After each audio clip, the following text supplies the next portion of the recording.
So have you ever felt mad? Maybe you don't even describe it like that. Maybe you describe it like frustrated or overwhelmed or angry or irritated or triggered.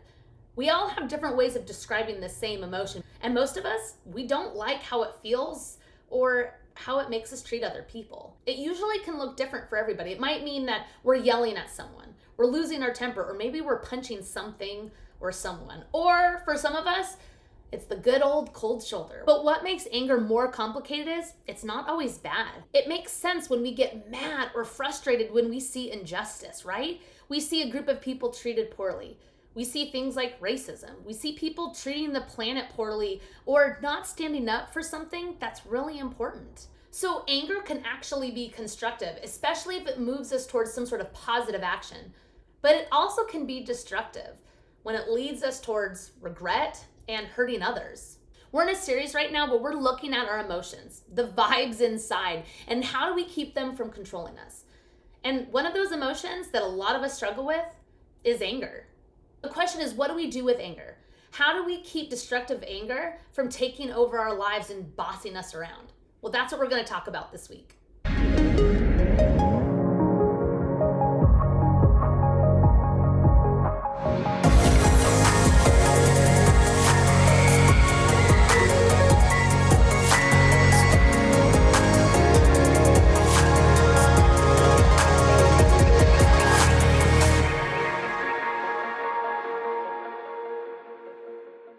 So today I want to share a passage with you from the book of James. Something that's important for us to know is that James was the half-brother of Jesus. So he grew up with Jesus and he spent a lot of time with Jesus and then eventually became one of his disciples. But James actually wrote this book. It's actually a letter, and he didn't just write it for one group of people. He wrote it for all of the church communities, and he really kind of gets straight into their business, and he challenges everyone to actually live out the teachings of Jesus. And he actually talks about how every person, how we're all broken. We were meant to be whole, but we can see how fractured we are and how we inconsistently love God and love others. And he shares the importance of knowing that Jesus came to make us whole and to give us freedom to love God and to love people. And we can do that by how we speak to each other with kindness and love, by serving one another, and by being wholly devoted to God. And so today I want to share with you this verse that I think will help us to sort of process our anger and where it comes from. So listen to what James says. This is in chapter 3, starting in verse 13. Who is wise and understanding among you? Let them show it by their good life, by deeds done in the humility that comes from wisdom. But if you harbor bitter envy and selfish ambition in your hearts, do not boast about it or deny the truth. Such wisdom does not come down from heaven, but is earthly, unspiritual, demonic.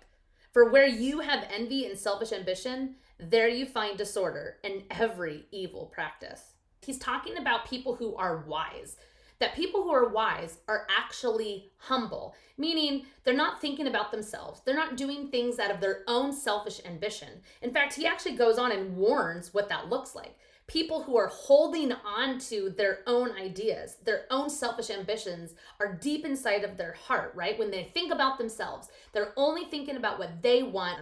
And he says that leads to selfish ambitions. It leads to disorder and every evil practice. He's challenging the idea that, kind of like what we talked about last week, that your actions are actually coming from within. And when you have these like selfish ideas and selfish desires, what comes out is ended up being evil and chaotic and disorder. But he continues on, and listen to what he says. But the wisdom that comes from heaven is first of all pure, then peace-loving, considerate, submissive, full of mercy and good fruit, impartial and sincere. So a person who is wise and has godly wisdom is humble. They're not focused on their self, and instead they're submitting to others, which means they're considerate. They're full of good fruits and full of mercy. And what happens? We see there's peace. There's consideration for all. Now listen, James continues on in chapter 4. He says, so what causes fights and quarrels among you? Don't they come from your desires that battle within you?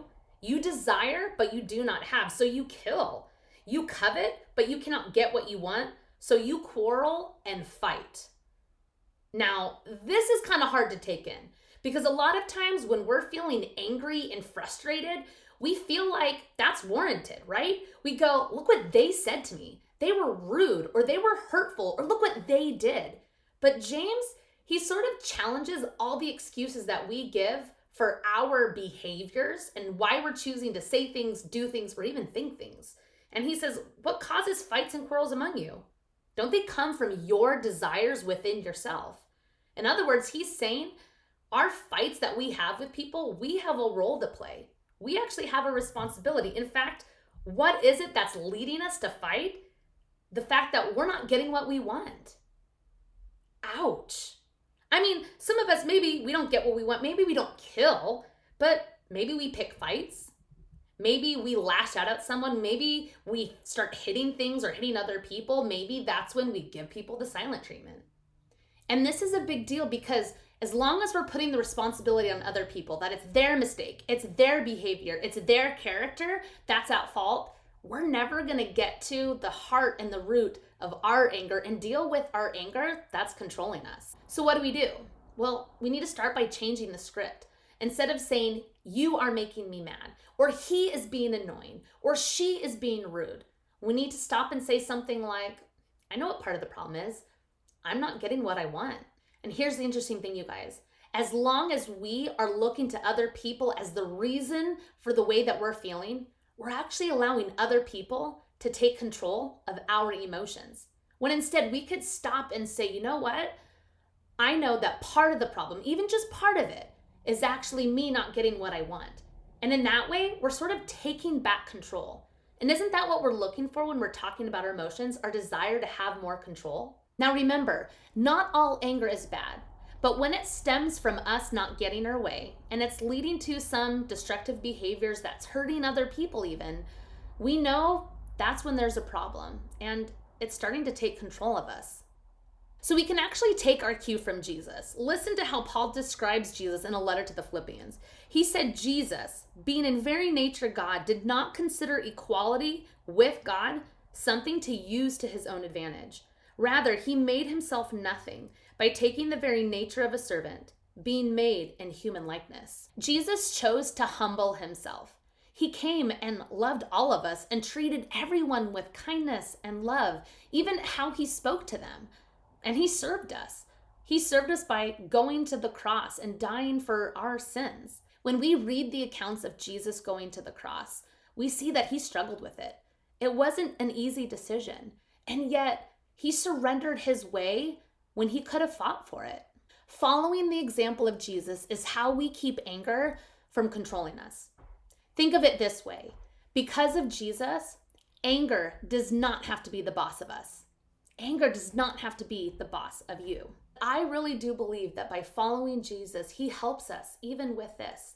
He helps us by nudging us away from being conceited and selfish and just thinking about ourselves towards humility and loving others. So when you're feeling anger or frustration or just being overwhelmed or annoyed, when you feel that rising up or when you're in the middle of a disagreement, just stop and ask yourself, what am I not getting that is causing this anger? Even if you aren't the whole problem, humility means recognizing that you're at least part of the problem.